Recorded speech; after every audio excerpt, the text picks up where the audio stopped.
Ano Ya Na Mano there was a role, so I did that.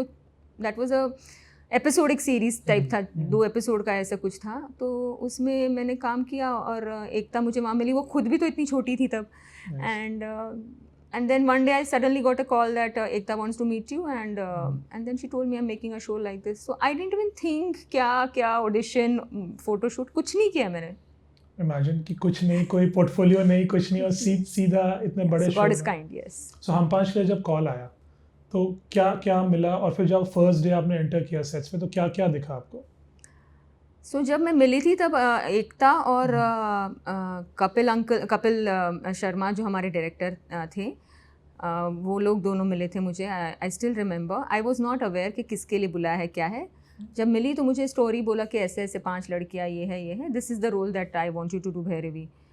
I said okay, मतलब was no audition और something. मैंने ठीक है, मैं ना ही इतना सोचा, ना ही कुछ किया. मैंने फिर तब पायलट्स बनते थे, तो पायलट बनाया था तभी, तो पायलट में सारे एक्टर्स अलग थे except for Ashok Saraf. Ashok uncle तो ऑफकोर्स थे ही, बाकी सब लड़कियां चेंज हो गई. अच्छा, बिल्कुल ही डिफरेंट थे. हाँ, बच्ची थी और मैं रह गए थे. बाकी even the wife was different. Wife was being played by Prajakta Deshmukh. अच्छा, not Shoma aunty, no. So that was so. तो फिर जब एक्चुअली ऑन एयर गया तो बाकी सब चेंज हो गए एंड अशोक अंकल, दैट छोटी बच्ची एंड माई सेल्फ, हम तीनों थे उसमें, and then it started. But आपका अजीब नहीं लगा कि सब इतने अच्छे से, इतनी सुंदर से लड़कियां दिखा रही है, मुझे ही टोपी पहना कर एक बॉयश, एक Tom boyish, in fact Tom boyish से भी ऊपर ही कुछ कहेंगे, उसको बना के मुझे खड़ा कर दिया. तब ऐसे नहीं लगा था ऑनेस्टली. ऐसा 1-2 साल बाद ऐसे लगा था कि अरे यार सब, क्योंकि जब सीरियल में ऐसे कुछ फेस्टिव्स होते हैं, कुछ होते हैं ना, तो मैं तो ऐसे ही होती थी, शर्ट बाहर और टोपी पहन के ब्लैक. एग्जैक्टली. और ये लोग सब लोग अरे तैयार हो रहे हैं, ये कपड़े आ रहे, वो आ रहे, तो तब थोड़ा सा लगा था, but otherwise I was okay. आप एक तरह से पहली फीमेल डॉन थी ऑफिशियली, अगर मैं कहूँ तो, चाहे शो टेलीविजन की बात करूँ या फिल्म्स की बात करूँ. शायद आई वाज नॉट, मुझे समझ नहीं थी कि क्या है क्या नहीं, बट मुझे, और ना ही मुझे इतना आता था वो कैरेक्टर करना. तो अशोक अंकल ने बहुत हेल्प की. Of course he is a veteran and he was very good. He never, मतलब हमने डांट भी बहुत खाई है उनसे क्योंकि हम सब लड़कियां बहुत मस्ती करते थे. और and then there was an associate director, Rajan Telang करके, I still remember his name. Okay. और and Kapil ji, of course, the director. तो राजन जी है ना, वैसे ही कोई सी गली वली में वहाँ बोला था हमारी गली में ऐसे, तो ऐसे चलो, ऐसे बैठो, मुझे सब कुछ सिखाया गया था. I didn't know. तो वर्कशॉप मेरा ऑन सेट था.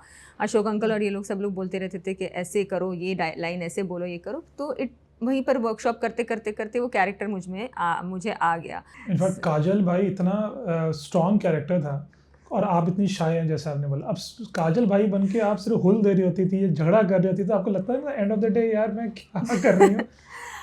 हाँ, लगता था. बट शायद वो तब वीकली था, तो 8 दिन शूटिंग होती थी हमारी, 2 दिन एक एपिसोड हम करते थे, तो मैं उसमें से फिर निकल भी जाती थी. और कैसा था माहौल काम करने का? शोमा मैम थी और अशोक सर थे, तो दोनों इतने दिग्गज कलाकार थे, तो how was it working with them? So शायद हम सब लोग जो हम 5 में थे, हम सब ने उन दोनों वेटरन से इतना सीखा है कि उन लोगों ने कभी भी हमको ये फील नहीं होने दिया that we are such big film personalities and इतना सब हम लोग करके आए हैं तुम लोग. तो उन लोग ने हर चीज़ में हमारा हाथ थामा. And see that was the growing age हम सब लड़कियों का भी. तो इतना कुछ हुआ है ना पर्सनल लाइफ में भी जिसका वो लोग हिस्सा थे. एक की शादी हो रही है, एक के बच्चा हो रहा है.